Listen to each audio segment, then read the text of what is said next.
Perfect. First question for Kelly. First, just what kind of stuck out to you after watching the game back? There's been a lot of stuck out.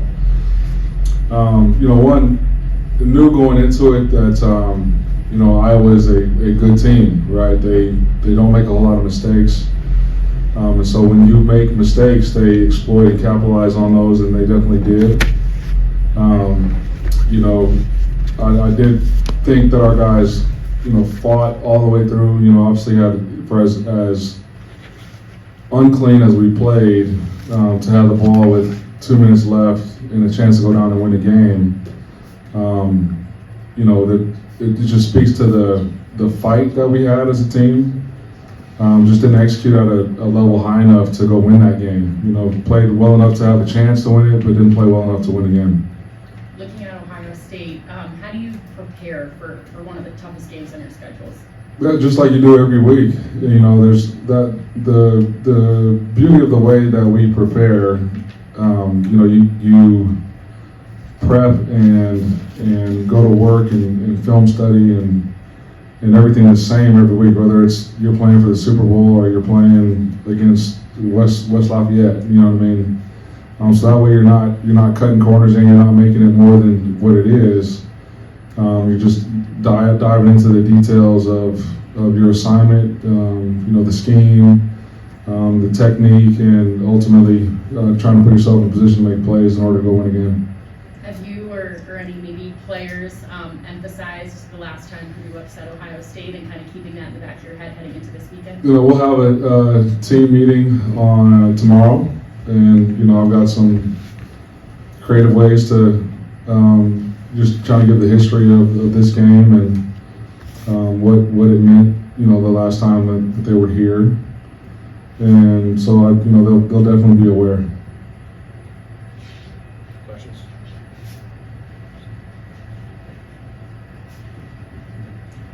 Ryan, you've had some bad luck with injuries, which is part of football, but can you give us an update on Marquise, on Tyrone, some of the other guys? Obviously, Marcus looks like it's the bad thing. So.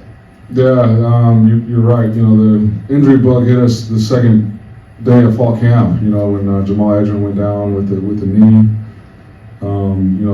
Which looks like Max will not be back. Marquise will not be back. Marcus, won't be back this season. It just kind of, like you said, comes with the territory. It is a risk that we all, signed up for when we decided to play this beautiful game.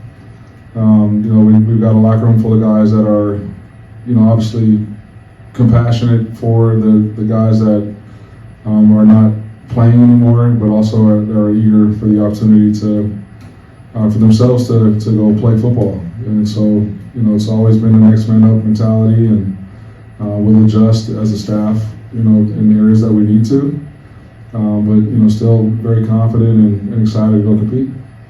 You didn't touch on Tyrone there. Do you expect him back this week? I'd be shocked if he played this week. And then I know people are going to talk about Ohio State and this big juggernaut program, but I think you probably feel like you view this as more of an opportunity to flip things around against a top opponent than a challenge, right? Yeah, obviously Ohio State is a national brand for a reason, right? Got a lot of respect for Ryan Day and what he's done in his career. But you go play to win a game. Like that is the purpose of competition. So you're absolutely right. We're excited to go play, to go compete.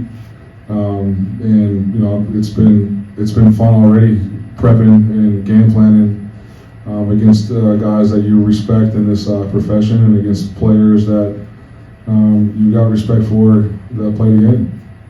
Last thing, Dion Burks, I've seen on Twitter, is trying to pull an NIL deal with one of his favorite restaurant establishments.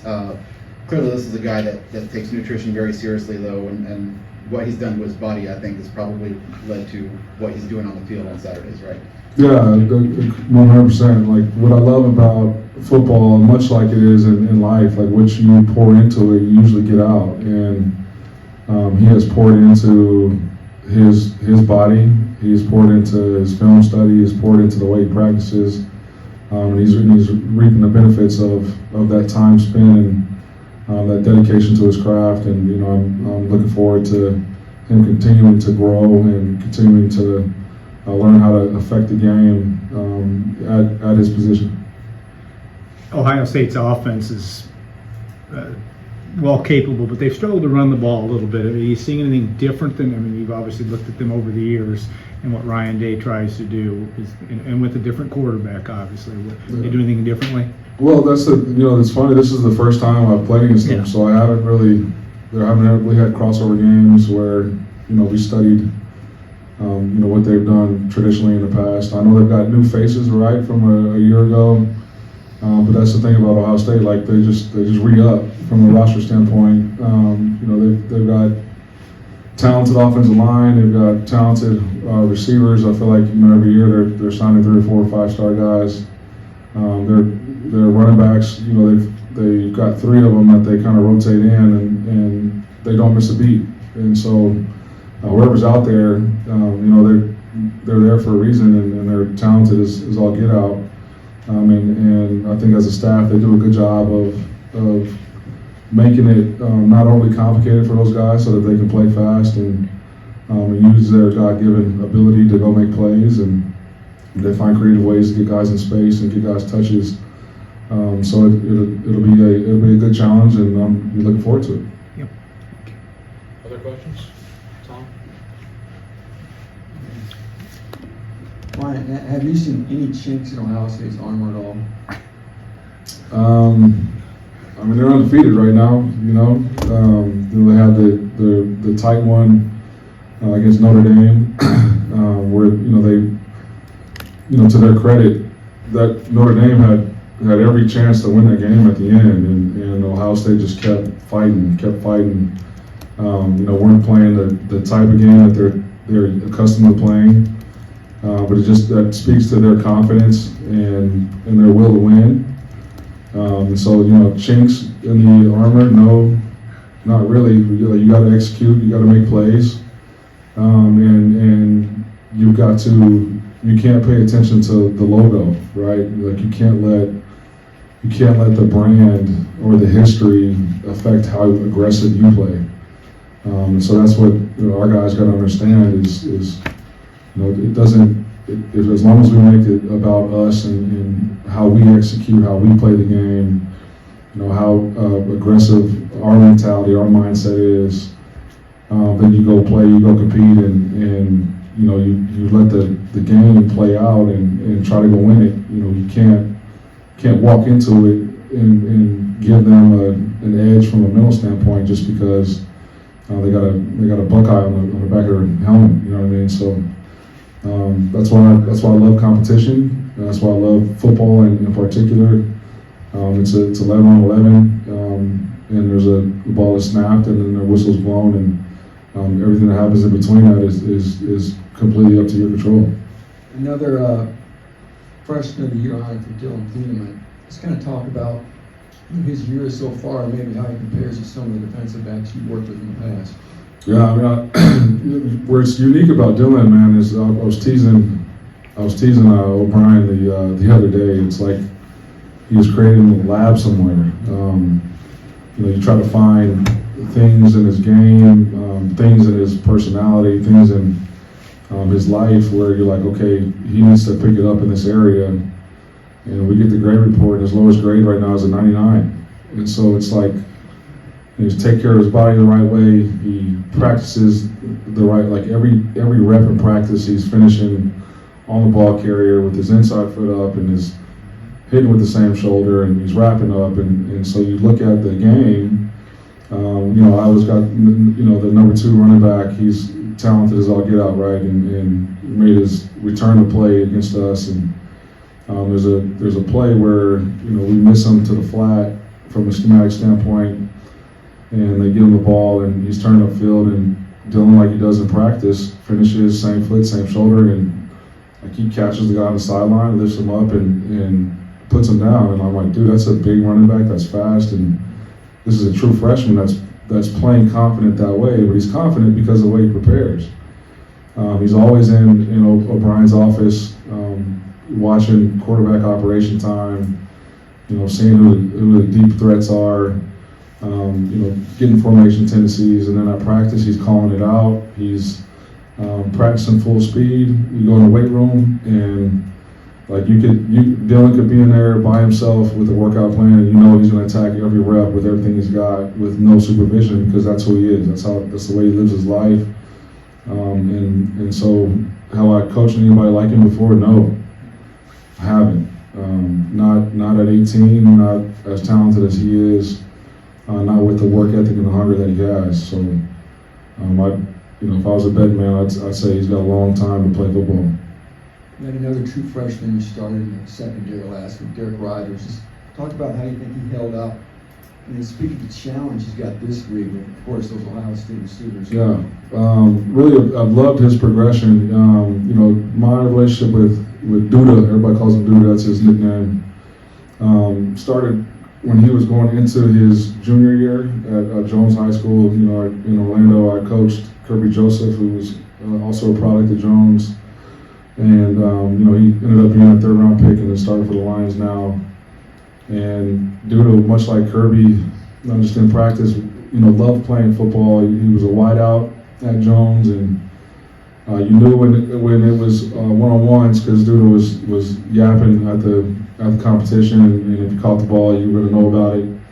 But just loved playing the game. And so when I saw that he was still available in the recruiting process, he qualified late, and people didn't know if he was going to qualify. And so I'm like, man, if we get him in the building and I get some structure around him, I think this kid can really thrive.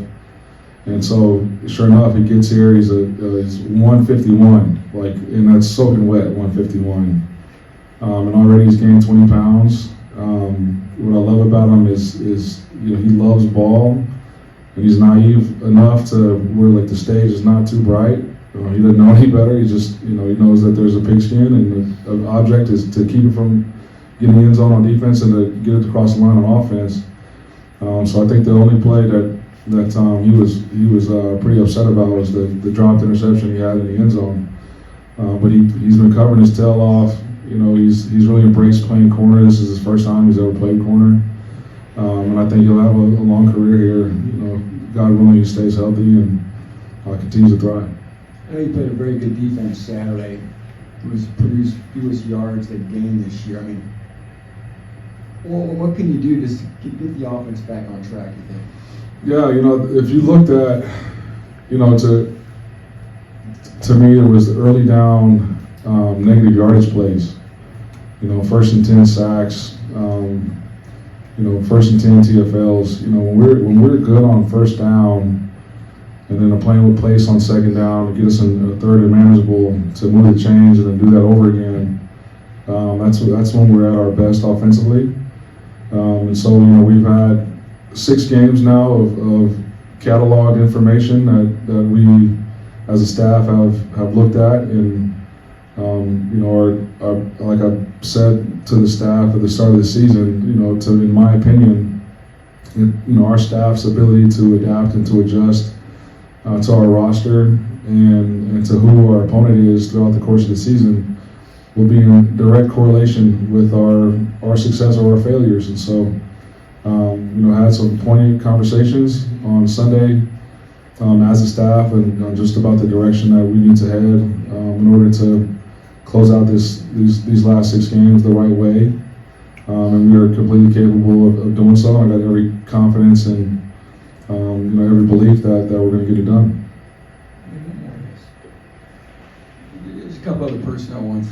Ben Freehill, looks like he's still out. Looks like maybe he'll be back.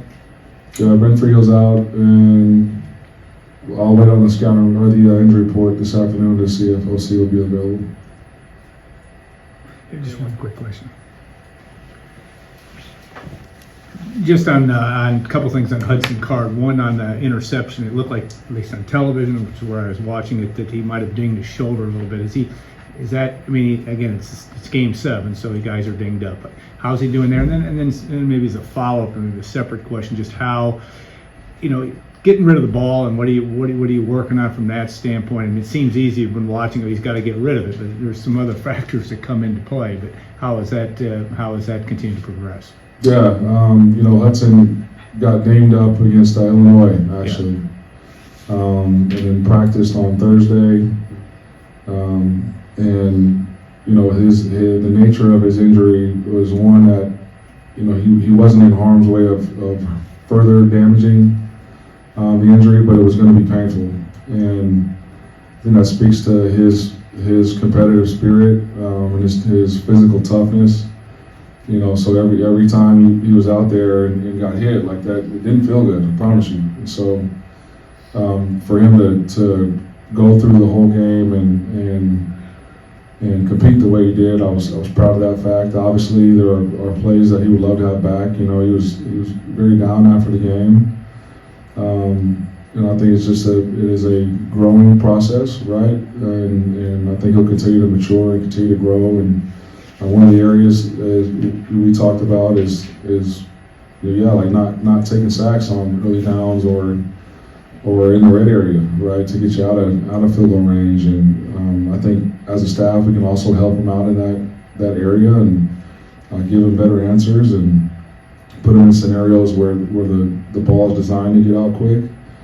And so that's one of the things that we've looked at that we need to adapt and adjust to give our quarterback the best chance to be successful on Saturdays.